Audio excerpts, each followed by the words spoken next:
दोस्तों, आज की कहानी में आगे बढ़ने से पहले अगर अभी तक आपने हमारा चैनल सब्सक्राइब नहीं किया है तो कर लें और साथ ही वीडियो को लाइक शेयर कमेंट ज़रूर कर दें। तो चलिए जानते हैं एक और डरावनी भूतिया घटना के बारे में। दोस्तों, शिमला की हरी भरी वादियों से कौन वाकिफ नहीं होगा। पहाड़ों में बसे हुए शिमला की खूबसूरती के लोग दीवाने होते हैं और यहाँ की खूबसूरती के चर्चे पूरे देश में हुआ करते हैं। कहते हैं जो शहर जितना ज़्यादा खूबसूरत होता है उसके अंदर उतनी ही ज़्यादा रहस्यमय चीज़ें भी मौजूद होती हैं। इसी शहर के अंदर एक ब्लैक रोज नाम का होटल भी मौजूद था जिसके किस्से इंटरनेट से लेकर पूरे शिमला में मौजूद थे। और इसी होटल के बगल में हम लोगों ने अपना बसेरा डाला था क्योंकि हमने इसके बारे में काफ़ी पहले सुन रखा था और हमें इसकी सच्चाई पता लगानी थी। इसी के चलते हम 4 दोस्त इस होटल के अंदर चले गए जो कि हमारी ज़िंदगी की मानो सबसे बड़ी भूल थी। इसी होटल के अंदर हमने कुछ ऐसा देखा जिसको देखने के बाद, जिसको महसूस करने के बाद हमने डर का असली मतलब जाना और यहीं पर हमने अपने एक दोस्त को भी गवा दिया। तो चलिए दोस्तों, जानते हैं कि आखिर क्या है पूरा मामला बिना किसी देरी के। दोस्तों, हम 4 दोस्त दिल्ली से शिमला के लिए निकल गए, जिनमें से थी एक पायल, विकास और रिया। और पायल मुझे बहुत ही अच्छी लगती थी और वो मेरी क्रश भी थी और पायल ये बात भी जानती थी, लेकिन मैंने इसको लेकर अभी पायल को कुछ साफ साफ नहीं बोला था। हम लोग बाय रोड दिल्ली से शिमला आ गए थे और हमने ब्लैक रोज होटल, जो कि काफ़ी समय से बंद पड़ा हुआ था, उसके बगल में एक होटल मौजूद था। उसी होटल में हमने रेंट पर कमरा ले लिया था क्योंकि हम पूरी प्लानिंग के साथ आए थे और हमें ब्लैक रोज के अंदर की सारी जानकारियां निकालनी थी।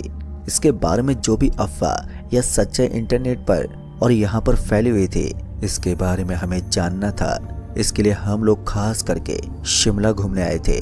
दोस्तों, आपकी जानकारी के लिए ये भी बताते चलें कि पायल और रिया को हम दोनों ने इसके बारे में बिल्कुल भी भनक नहीं होने दी थी क्योंकि उसको मालूम चलता तो वो कभी आने के लिए तैयार ही नहीं होती। अब रात का समय हो गया था और हम लोग भी खाना वाना करके अपने घर से बाहर की तरफ निकले।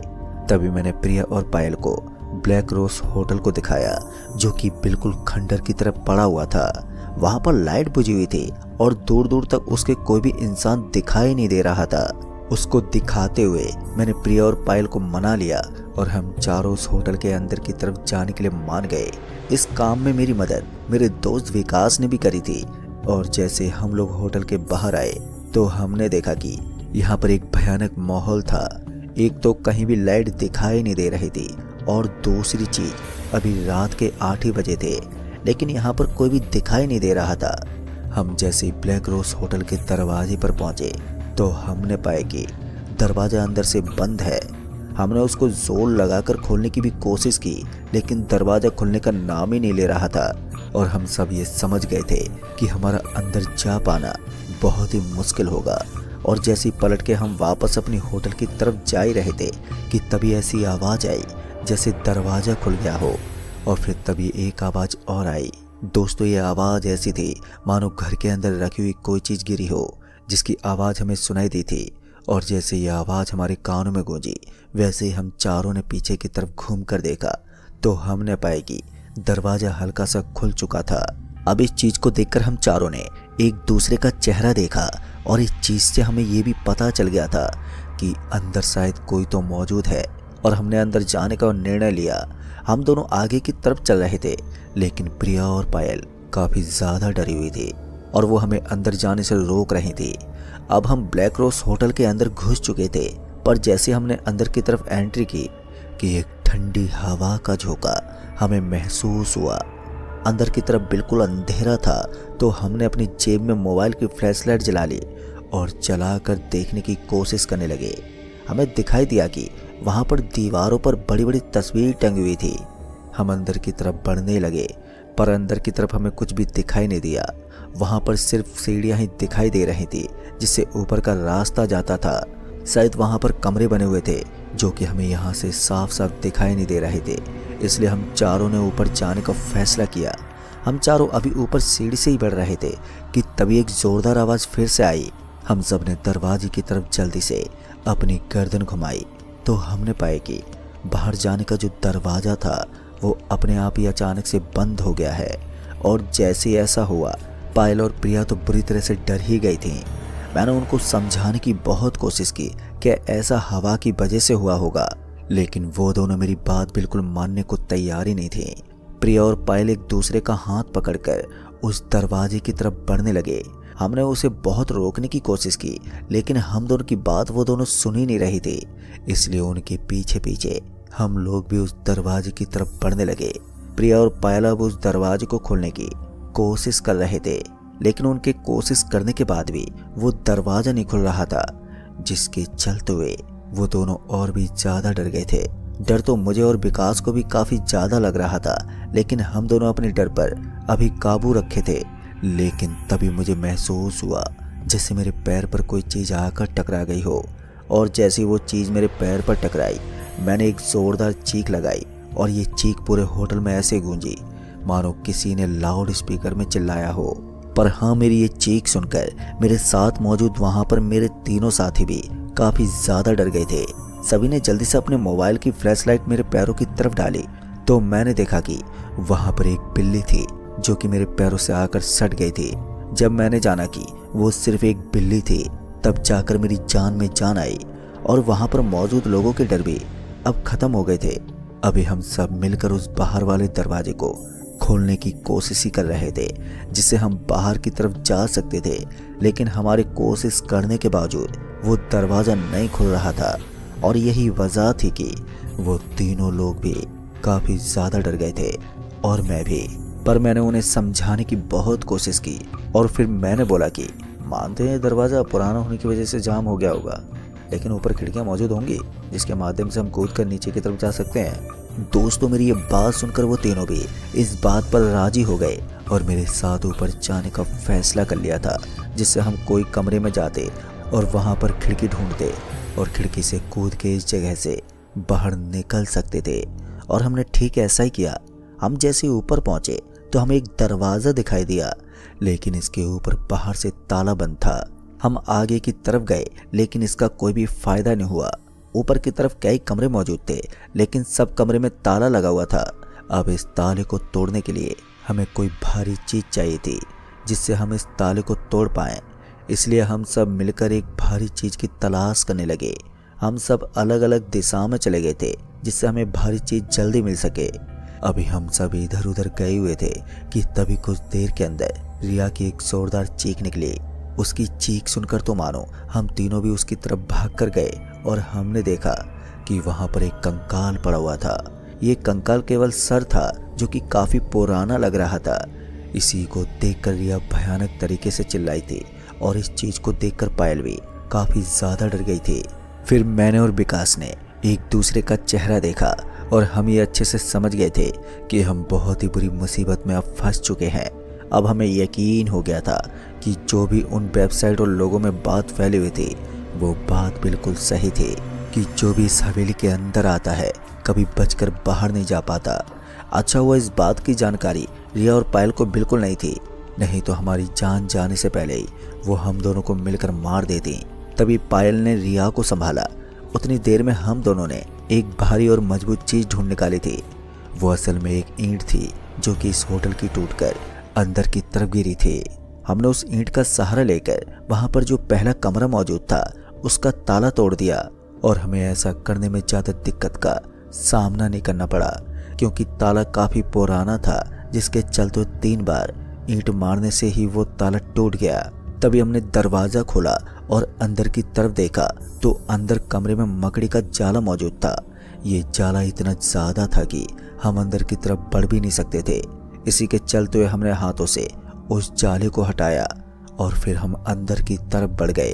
पर हम जैसे ही अंदर गए तो हमने पाया कि कमरे में कुछ बैग पड़े हुए थे। हम चारों ही उस बैग के पास पहुंचे तो हमने देखा कि उस बैग में लोगों के कपड़े मौजूद हैं, और इसको देखकर ऐसा लग रहा था कि इस होटल में जो लोग रहने आए थे, ये बैग उन्हीं का था। अभी हम कमरे के अंदर इधर उधर सब देख ही रहे थे कि तभी हमें एहसास हुआ जैसे नीचे वाले फ्लोर पर कोई मौजूद है। उसके चलने की आवाज हमारे कानों तक साफ आ रही थी। ये चीज हम सबको काफी ज्यादा डरा चुकी थी, और इसी के चलते हम चारों ने एक दूसरे का हाथ पकड़ लिया था और कमरे से बाहर निकलकर सीधा नीचे की तरफ देखने की कोशिश कर रहे थे कि आखिर ये कौन है जो नीचे चल रहा है। हम जैसे नीचे फ्लोर पर आए तो हमने देखा कि नीचे तो कोई भी मौजूद नहीं था। हमने काफ़ी देर नीचे देखा और आवाज़ भी दी, लेकिन कोई फ़ायदा ही नहीं हुआ। हम वापस अभी ऊपर वाले फ्लोर पर आए तो हमने पाया कि जो कमरे को अभी हम खोलकर अंदर गए थे वो कमरा वापस से बंद हो गया था और वहाँ पर ताला पड़ा हुआ था। वही ताला जो ताला अभी हमने तोड़ा था। अब ये चीज़ देखकर हम इतना तो समझ गए थे कि कोई तो है जो ये नहीं चाहता कि हम इस कमरे के अंदर जाएं।